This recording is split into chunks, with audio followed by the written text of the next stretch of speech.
So Quiet Place Day 1 was announced not too long after the release of the second Quiet Place. After seeing the success of the franchise and seeing how quickly it was becoming lots of people's favorites, it only made sense for them to come back for another film. Then, as the second one was marinating, people started to realize that maybe it's not really all that. A lot of people started pointing out writing flaws with characters making, like, inhumanly stupid decisions. What? And with that, I guess the writers realized that the audience wasn't just glazing and they saw the problem, so they decided to push the third film back for a little bit. So, in the meantime, they decided to give us, the audience, something we've definitely wanted to see. A prequel. Nice. Nice. Made me happy, made me smile. When this was announced, I was like, okay, alright, sweet. Finally, we're gonna see how things actually went down. You know, we gonna see how things finally hit the fan. So, you know, the first few minutes of the second film gave us like a little taste, a little hint of this, and I thought it was amazing. Someone cooked here. So, the fact that they'd have a full movie, just like the first 10 minutes of part 2, I was fully on board. And then the movie came out. Did it answer any questions that we may have had going into the film? No. All right. Well, did it at least give us new information about the aliens, like what they do and why they're here and? No. Okay. Okay. One of the best things about the movies, they put their characters in these crazy situations. So did they put the characters in any like new and thrilling situations, like, you know, like? No. Okay. So what? Was it just like a bunch of stuff that we've already seen before? Yeah. Throughout the movie, I couldn't help but shake the feeling that I've already seen this before. The movie just sort of recycles everything that we've already seen before, in the thrills and the scares, and even some of the story beats, and it just fails to do what every prequel should do: answer questions. So today we're going to be talking about how A Quiet Place Day 1 fails as a prequel, and how you make sure that you don't do this while writing your own films. So without further ado, let's get into the video.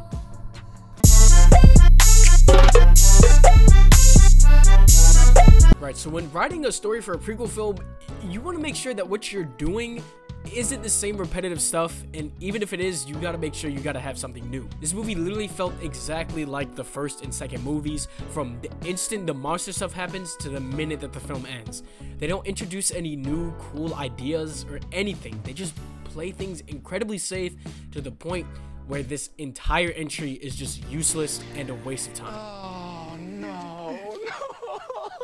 I think the only thing that they introduced was the fact that the aliens can communicate and that they eat stuff, and there's really no explanation other than seeing it for like 5 seconds and then they just move past it. For giving us an entire prequel movie and the only amount of learning that we get can be missed by grabbing some popcorn is rambunctious. Another thing is that the film is set in New York. Do you know how much potential you have for setting a disaster movie like this in New York? The movie literally starts off with them talking about how insanely loud New York is. Like, that's going to be important for the plot. Just for the end of the world panic scene to be like 15 seconds long. That was probably some of the most interesting stuff that I was thinking going into the movie, and the movie just skips over all of it. This literally could have been some of the most interesting stuff in the entire franchise. I mean, there were thousands of these guys. We have never seen such a huge amount of them just massacre an entire population before. We've never seen how an area such as New York would respond to all of this new content, but they just skip over all of the good stuff for absolutely no reason at all. And then by the time that the main character wakes up, these suckers already massacred like half the population. What? Did it really benefit the story this much for you to like cut all of this stuff out? Like, what was the reason for this? There's literally nothing interesting that happens in this period of time, so I really don't understand why they just cut this all out. And I'm trying to find out how they got hundreds of New Yorkers to be in the same room and stay quiet, because you cannot convince me that this would happen. All of these suckers would have been throwing hands or arguing about some random crap, or there was no such thing as hundreds of New Yorkers being in one room silent. Like, that's got to be the fakest thing in this entire movie. And it kind of repeats again later on with Joseph Quinn's character being introduced. He comes out of like a subway after it was completely like flooded, and they don't like come back to this at all or explain how that happened. I mean, it's kind of obvious how it happens, but like, you know what do you like understand the amount of tension that would have given the audience if you would have shown that? Like the aliens come in and boom, it just gets tragic. Like, you know what I'm saying? We gotta show some of the stuff for like a couple minutes. Like, we'll show them like in the subway for a couple minutes doing like their daily stuff, going to job, you know, seeing the local crackhead, seeing the local like cat-sized mice, and then boom, the aliens come out. We show how like the subway gets flooded. I'm saying like people are in the actual subway cars while it's getting like swallowed by water, and like these suckers gotta force the doors open, and while like the aliens just trying to bust in through that John, but like they like Johnny because they can't swim longer than like 5 seconds. And then you got Eric trying to push his way through all the bodies while all the water is like filling through to survive. I mean, like, come on, bro. You cannot tell me that would have been insane to see. Like, not only would it have been insane, but it also would have been incredibly original. Each of these films have a sequence in the movie where it's like hair pulling, nail biting, toenail scratchingly intense. The first movie, when Emily Blunt was giving birth and like the alien is trying to be like a delivery man and he's right outside the door. And then the second movie, when the son is locked in with the Temu employee in that tank thing with like no oxygen. This movie doesn't really have a scene like that. The only one that comes to mind is when they're in the sewer, but like if you think about that scene for longer than like a couple seconds, it becomes not even a big deal because the aliens can't even swim, and apparently they just drown after like 4 seconds of struggling, so there's really no big danger here. And then the rest of the alien scenes are just stupidly written situations as a poor attempt to get the audience to get freaked out. Oh no, the girl knocked over a book and then this happened. Oh no, the cat ran away and he followed it, so this happened. Oh no, the dude knocked over a tin can and this happened. This is all stuff that we've seen before, and it's just cheap attempts at getting the aliens to come out and run and then miss at the last second. I feel like you could really use these, you could really only use these tropes to a certain amount. The second movie added enough to keep it original, but this is just getting pathetic.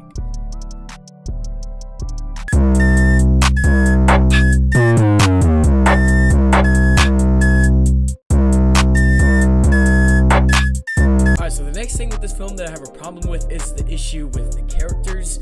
Now, before everyone comes for me, I like these two. I think the story with Sam was kind of interesting, but kind of stupid at the same time. I kind of thought the pizza thing was going to be like some metaphor, but nah, she literally wanted one New York slice before death, which I don't blame, but I can't see anybody realistically thinking that that place wouldn't have been in shambles. I mean, if it was good enough to have a woman in hospice craving a last slice, you can't tell me that them aliens wouldn't have been the first jits up in that joint. I liked what they did showing she was in hospice. It was a good idea for a character, so it didn't really make sense as to why she would fight to survive for herself or anything. So I like that idea. Next is Eric. He's fine, I guess. I kind of think he just pulled on your heartstrings a little bit, but he didn't really come off as a very dimensional character at all. But I don't really think the movie was going for that, judging by the way they were handled, plus how fast-paced the movie was. I like the idea of the cat being calming to the character. That way it actually had a purpose for being in the movie, and it set up the ending decently. I will say I really like the scene of them two in the bar before the boats come, but I do wish they spent more time world building instead of focusing so much on the two characters. I'm not saying take out what you've done. I think what they did and what they had was really good, but for the whole movie just to be that, it kind of doesn't even feel like Quiet Place very much. It just feels like a melodrama that happens to take place with aliens, so they kind of slap the name on it. We've seen emotional human cores in the first and second movies, so why revisit it? Better yet, why do it with characters that we're not nearly as much attached to, because we already know one is basically cooked, you know they're not gonna kill the cat, and you know that this dude's gonna get out of here. If they took the time to add more to the movie, like New York's reaction to the aliens, maybe the government's reaction to the aliens, or even explain some things on the alien side, like where they came from, how they got here, and what were these hairy sack things that they were eating? What? And what do these guys do when they're not like slaughtering people? Like I'm sure there's at least one place where they've gone and killed everyone. So like, what do they do? I'm kind of guessing they just terraform, but that's just me. Anyways, all I'm saying is not to have the entire movie just be a human emotional drive after we've seen it done before in the first two movies, and it's been done so much better. We want to see something new. Honestly, part of me just thinks that John just had like a cool alien idea and they just made it up from there. I don't really think they're gonna dive into like anything with the aliens, so it's probably just best to not expect it anymore at this point. But for a prequel to not have anything brand new, not only about the aliens but the whole world in general, that's just crazy. How? What? And you can't even use the excuse that they aren't trying to talk about anything new with the aliens. They show that they need a food source to survive, but they don't even explain what these hairy sack things are, and they don't even say where they came from. They just appear. Like, how did they find this here?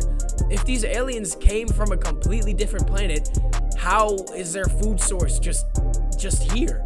Along with the communication and intelligence factor, the aliens, there's like an older alien, like 3 times bigger than the other ones, that speaks and calls the other ones over to the food.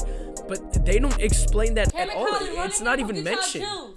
Overall, those are some of my problems, and I really hope they realize these things, because the whole reason the second one doesn't hold up as well to the first is the writing.